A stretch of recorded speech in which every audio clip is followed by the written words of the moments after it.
Dabholi Ghogha ચોકથી Dabholi fire station સુધી જતા રસ્તા પર ઓનલાઈન વસ્તુઓનું વેચાણ કરનારા સંખ્યાબંધ ડોમ શેડ છે તેની ફરિયાદ અગાઉ થઈ હતી, પરંતુ ઝોન દ્વારા વિવાદિત કામગીરીને કરીને આવા ડોમ સામે કોઈ કામગીરી કરવામાં આવતી નથી।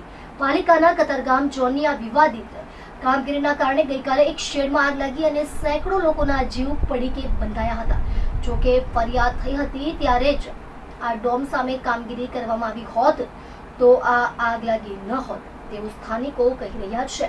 તો બીજી તરફ લોકો એવું પણ કહે છે કે પાલિકાના કતારગામ ઝોન આવા ડોમ સામે કામગીરી કેમ નથી કરતું તે પણ એક મોટો પ્રશ્ન છે। આ આગ બાદ જો ગેરકાયદે ધમધમતા ડોમ કે શેડ સામે કામગીરી કરવામાં ન આવે તો ફરી આગની ઘટના બની શકે અને તેમાં કોઈનો જીવ પણ ગુમાવવો પડે તેવી શક્યતા નકારી શકાતી નથી। જોકે ડભોલી વિસ્તારમાં પતરાના શેડમાં આગ બાદ મનપા તંત્ર હવે જાગ્યું છે। ગેરકાયદેસર પતરાના શેડો દૂર કરવાની કામગીરી હાથ ધરવામાં આવી છે। આપણે જે વિસ્તારમાં ઊભા છીએ સુરતનો ડભોલી કતારગામ વિસ્તાર છે। આ વિસ્તારમાં છેલ્લા 4-5 વર્ષથી એવો પ્રોબ્લેમ છે કે રેસિડેન્શિયલ વિસ્તારમાં 80% વિસ્તારો જે ખાલી પોપડાઓ પડ્યા હોય, જે બિલ્ડર અને ધારાસભ્યના જે મળતિયાઓ છે એમની જે નવી શરતની જગ્યાઓ છે જ્યાં બાંધકામ નથી થઈ શક્યું ત્યાં આ ડોમ ધારકોને ભાડે આપવામાં આવે છે। સ્થાનિક રહીશો આની અરજીઓ કરીને થાકી ગયા છે। સોસાયટીના પ્રમુખોએ પણ લેટર પેડો મોકલ્યા છે, પણ તંત્રની કામગીરી તરસ લાગે ત્યારે કૂવો ખોદવા નીકળે એવી હોય છે। માની લો કે રાજકોટમાં ઘટના બને એટલે અહીંયા બધા ડોમને સીલ મારવા માટે પહોંચી જાય, પાછો એમનો હપ્તો વધી જાય અને જાણે આફતમાં અવસર આવ્યો હોય એવી રીતે પાછા 300 રૂપિયાના સ્ટેમ્પ પેપર ઉપર લખાણ લઈને એ ડોમના સીલ ખુલી જાય। આખા કતારગામ વિસ્તારમાં આ પરિસ્થિતિ છે ને આ ડોમોની અંદર જે માલ ભરેલો છે એ ચાઇનીઝ માલ છે, એટલે કે જીવતા બોમ્બ સમાન પેટ્રોલ છે અને એમાં આ રહીશો ફફડાટથી જીવે છે। અત્યારે અહીંયા ડભોલીમાં એક જગ્યાએ આગ લાગી એટલે બધા ડોમોને ખાલી કરવા માટેનું કહી દે છે અને સીલ મારી દે છે, પાછું એમાં એમનું સેટિંગ બેસી જાય એટલે પાછા એના જેમ ધમધમાટી બોલતી હતી એની એ ધમધમાટી બોલવા લાગે। એટલે આ પરિસ્થિતિ વર્ષો જૂની છે। વર્ષોથી અહીંયાના રહીશો કઈ રજૂઆત કરીને થાકી ગયા છે અને આમાંય બે વાત છે, કતારગામમાં ડોમમાં એ પ્રકારની પરિસ્થિતિ સર્જાય વાલા અને દવલાની નીતિ। અહીંયાના સ્થાનિક કોર્પોરેટર કે સ્થાનિક ધારાસભ્યના તમે સગા સંબંધી થતા હોય, એના મિત્ર સર્કલમાં હો કે ભાજપના કાર્યકર્તા હો તો તમારો ડોમ બચી જાય, એ સિવાયના બાકીના જે ડોમ છે એનો હપ્તો વધારવા માટે તેને સીલ લાગી જાય અને એ ડોમનું ડિમોલેશન। પહેલી વાત તો આ વોર્ડ નંબર 8 લાગે છે તેના સ્થાનિક કોર્પોરેટરને ખરેખર રજૂઆત કરવી પડે।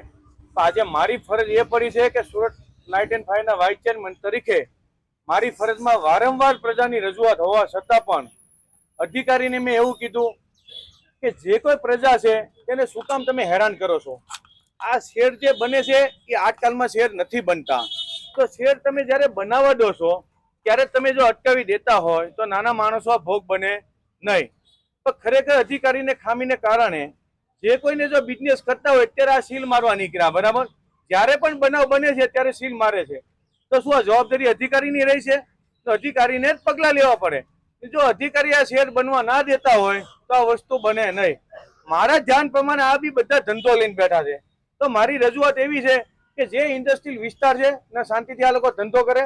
અને રેસિડેન્ટ ઝોનમાં વારંવાર રજૂઆત આવી છે છતાં પણ હું મીડિયામાં સામે આવ્યો નથી, તો મારે મીડિયામાં આવવાની એટલી બધી ફરજ પડી છે કે સાંજ સુધીમાં મને એવા સમાચાર મળ્યા છે કે નરેન્દ્રભાઈ રેસિડેન્ટની આજુબાજુમાં આપ જોઈ શકો છો કે આગ લાગી છે।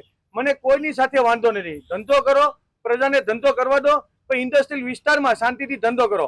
પણ મારો એક જ મૂળ ભાગ છે કે જ્યારે કતારગામ ઝોનના અધિકારીની જવાબદારીમાં આવતા હોય તો આનો મિનિંગ તો ખુલ્લેઆમ બધા કહે છે કે નરેન્દ્રભાઈ પૈસા લઈને કરે છે, નરેન્દ્રભાઈ ઓલા આટલા પૈસા લે છે, એ મને જાણકારમાં છે નહીં। તો અધિકારીને આજે મેં કીધું છે, મારા ઉચ્ચ અધિકારીને ચર્ચા કરી છે કે બેન જો સીલ મારવો હોય તો દરેક રેસિડેન્ટમાં જેટલી જગ્યાએ છે તેને રાજી ખુશીથી સમજાવીને શેર ખાલી કરાવજો, કોઈને હેરાન નહીં કરતા। અને જો શેર જ્યારે બનતા હોય ત્યારે તમે શું કામ બનાવવા દો છો એ હું કમિશનર શ્રીને રૂબરૂ મળવાનો છું ને કયા આધારે તમે શેર બનવા દો છો। ને જો શેર ના બન્યા હોય તો ત્યારે કરોડોનો ભોગ બને જ નહીં। હજી ભગવાનની દયા એટલી થઈ કે એમાં કોઈ માણસની જાનહાનિ થઈ નથી। જ્યારે જાનહાનિ થશે આજુબાજુ વાળા વિસ્તારમાં રેસિડેન્ટમાં વારંવાર રજૂઆત કરે છે છતાં પણ પગલાં લેતા નથી। તો મારે વોર્ડમાં આવવાની જરૂર એટલે પડી કે લાઇટ એન્ડ ફાયરના વાઇસ ચેરમેન તરીકે મને રજૂઆત મળેલ છે। વાત કરીએ તો ઘટના આગ લાગ્યા પછી